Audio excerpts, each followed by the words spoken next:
Well, hello, students. On our last module, we were talking about how to dedicate and create a sacred space. The last part after creating and dedicating a sacred space, of course, is protecting your sacred space. So after you finish setting up your sacred space, you will want to protect it from intrusive energies. If you have designated your home or another building as a sacred space, consider the following. And these are some suggestions. But empowering a mirror to deflect negative energy and hang it on your front door facing outward is very popular as also as a feng shui cure. And any destructive energy that comes towards you will bounce back away from your space. Buying protective stones, as we mentioned the other day, like onyx and hematite or peridot under your doorstep or porch or steps. And also put in a French basil in a pot with 2 quarts of water and simmer for 10 minutes. Then strain of the basil. And you can also save the basil for other spells. You wash your doorstep with the basil infused water. So today we're going to talk about what constitutes an altar. So we discussed before in my week I want to go in class the process of setting up an altar. And so I'm going to offer a condensed version here, but basically an altar is your basic workbench where you will do magic. Just as a carpenter cuts and sands and glues and nails at his workbench, it provides a focal point where you're casting spells, performing rites and rituals, meditating, communing with deities, or conducting any other magical practices that you may wish to engage in either alone or with other people. So you can sometimes set up what is called a permanent altar or a temporary one within your sacred space, depending of your circumstances and preferences. Now you can fashion an altar for just about anything. Your intention is what's important, and your understanding that the altar you establish is sacred. So perhaps you would like to designate a handsome piece of furniture as your altar, or you can simply lay a pretty piece of cloth. I do that myself, on a shelf or a TV table or in a cardboard box. If you choose to work outside, you could dedicate a large stone or a tree stump as your altar. Those are really pretty, and that way you also are communing with nature. If you decide to erect a temporary altar for spell working, dismantle it when you're finished doing your spell. Many people display their magic tools on their altars and store them where there's no use. If you go to a pagan store, you might be able to find little kind of like armoires or little tiny closets that you can keep your your tools there. Whether you opt to leave your tools in a place more or less permanently, or you can do also this temporarily display items that represent all the four elements: earth, air, fire, and water. And this could mean placing your pentagram or a theme, which is the ritual dagger, a wand, and a chalice on your altar. We're going to talk more about some of these on chapter 6. If you're somebody like myself that's a little eclectic, I also like to have my Buddha, or you can have flowers, you can have fruits or spices. It all depends what your taste and, you know, how you're gonna do this for yourself. So you can also have a fire or a small bowl of base or water for water. And you can position anything in your altar that holds sacred or positive meaning for you, like gemstones and statues of deities, images of totem animals, fresh flowers, as well as other objects that you'll use in your spell work. The most important thing is that you feel a sense of peace and joy and safety and personal power when you do spells in your sacred space. Your altar is like an anchor and a center of focus within that space. Sometimes you can have seasonal altars, so You might enjoy decorating an altar to celebrate the changing of the seasons or to mark special holidays, such as the eight Sabbaths if you're a Wiccan. And doing this will help you to attune yourself to the energies of the time and keep your altar looking fresh. Now, let's talk about how to position our altar and some of although there's no right or wrong here, it depends if you're a Wiccan or you're an eclectic. This might change. Like I said, there's no set up way, but I think this is coming more from uh, following some of the Wiccan text from the 1940s.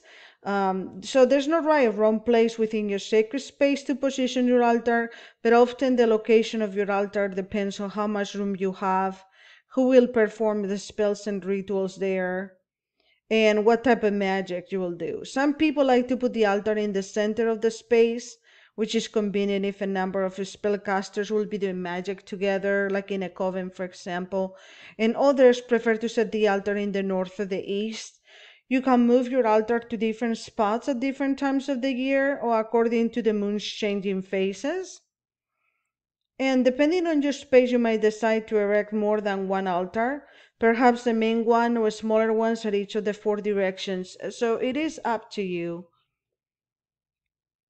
If you opt out to set an altar at each of the four compass directions or quarters, consider decorating each one to corresponding to the nature of that direction. So witches associate the color yellow with with the east, and then red with the south, blue with the west, and green with the north. So you could put candles, flowers, fabric, gemstones of other objects in appropriate colors on your altars to signify their energies and enhance your awareness of your place within the whole.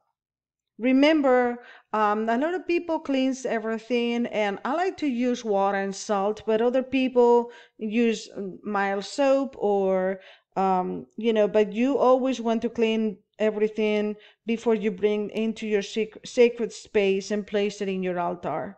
You can do this by washing items, like I said, with my soap and water, smudging them with a smoke of burning sage or incense, or gently rubbing them with a piece of citrine, which is yellow quartz, or envision them surrounded and suffused with pure white light. So that's your preference. Over here we have a personal altar, the layout by gender, in which the left normally tends to signify the goddess water and earth, and the right signifies God, fire, and air. And so this is just an example, so you can learn the positionings until you get more eclectic and you can do it yourself. And as you can see, I got these from Michelle Heron's website, just Witch on Fire, just as an example. So you can have incense over on number one and a red fire candle signifying fire and the god, the masculine, and then a bowl of water and a bowl of salt. Normally those are neutral. Sometimes you can have spices there if you want to. And then number five will be the pentacle.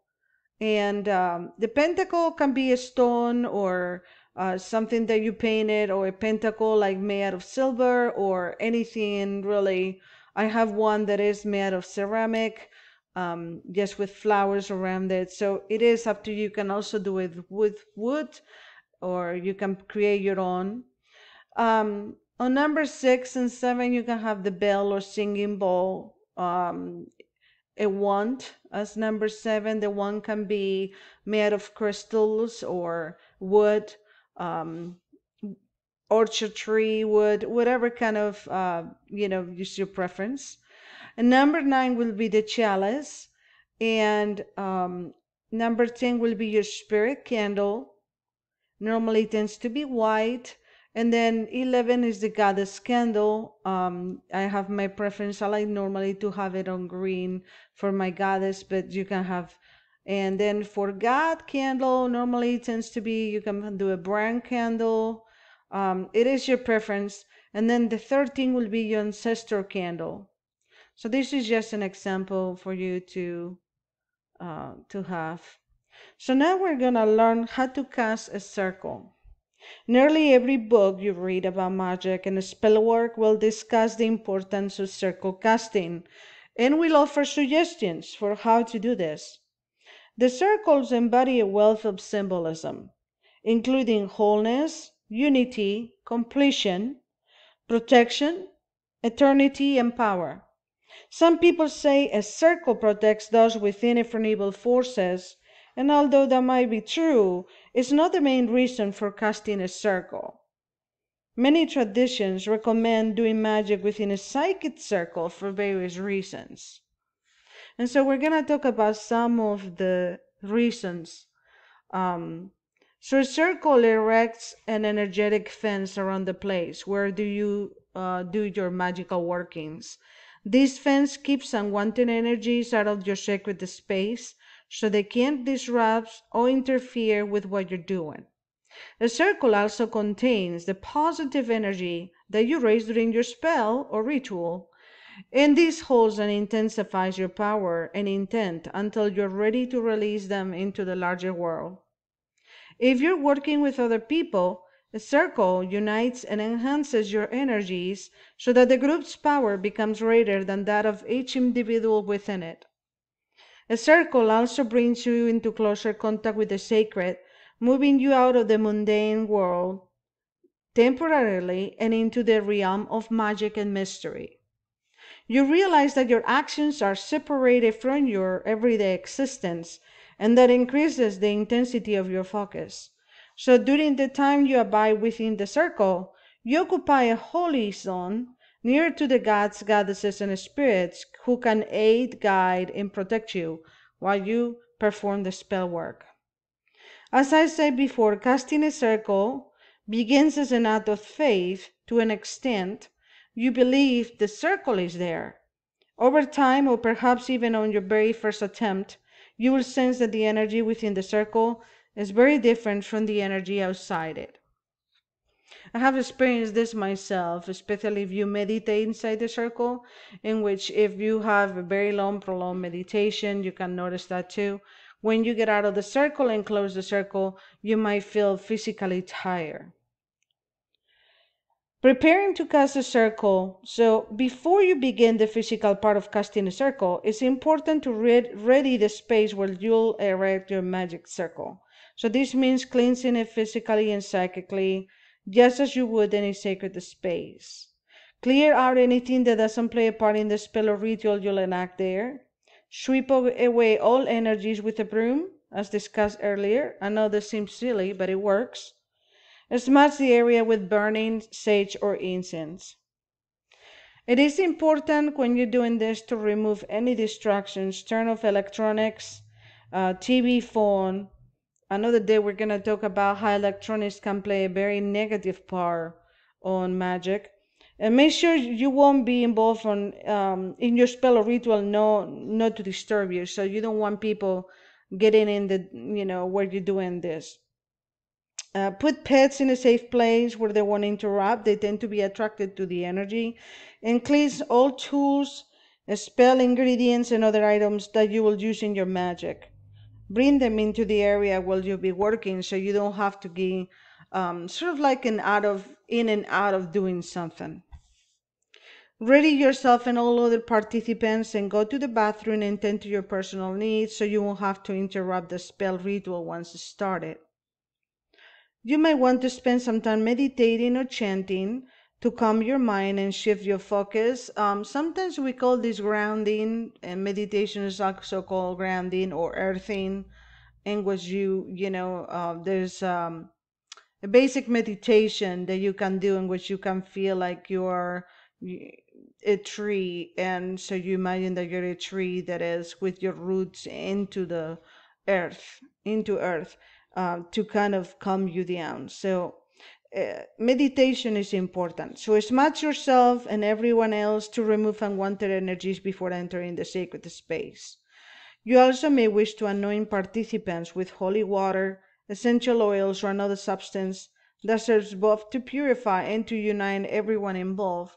And if you think about it, I know a lot of people, are gonna wondering, obviously we're describing here a lot of the eclectic Wiccan and Buddhism practices, But the truth is that this is done in all religions and all faiths in one way or another.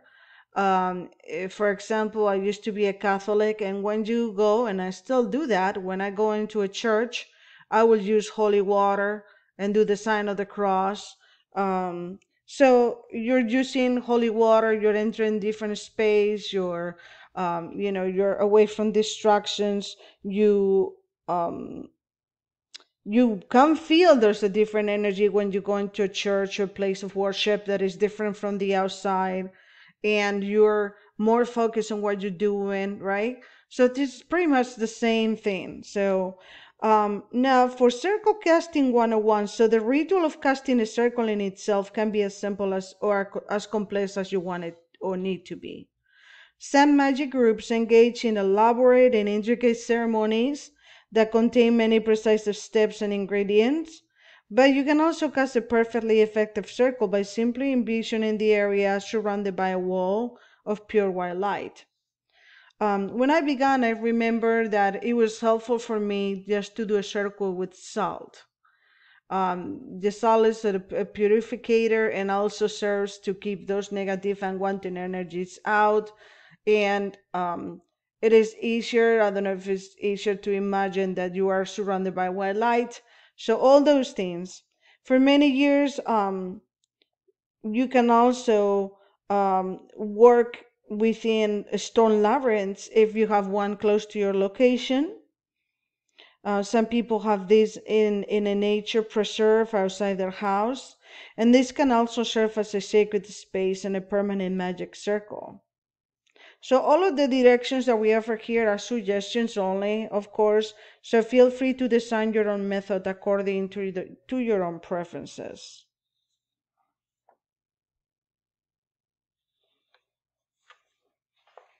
Now, this is just an example that you can see here, very elaborate example of someone that probably has their own location. And so normally, you can gather all participants into the area where you'll be working so that once you cast the circle, everyone will be inside of it. And after you enter this sacred space, don't talk unless you say as part of the ritual spell. Walk around the perimeter, often 3 times, of your intended workspace, beginning in the east and moving clockwise until you made a complete circle, and come back to your starting point.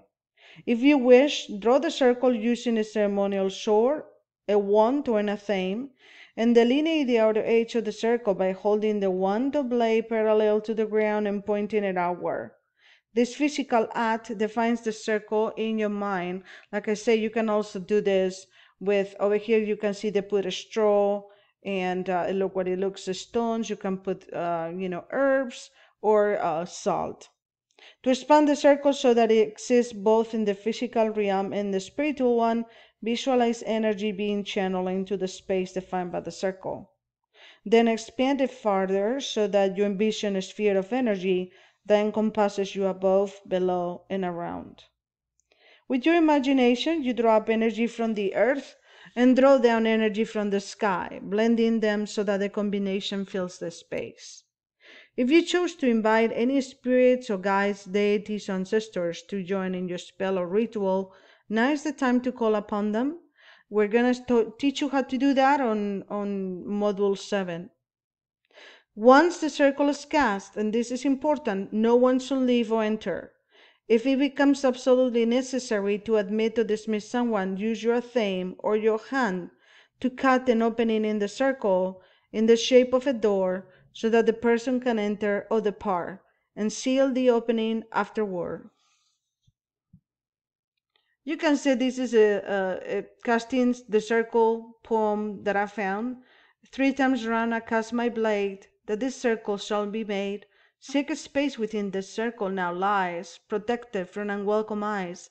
Let no one enter here within who has not been made welcome, so mote it be. And that's a very simple casting the circle spell, if you're just starting out and you need one to use as an example. After you finish your ritual spell work, you must open the circle. So, of course, all the energy you raise within it can flow out and materialize in the greater world. You can see here we have an opening the circle, another example. May the circle be open yet unbroken. May the love of the goddess be ever in your heart. Merry meet and merry part, and merry meet again.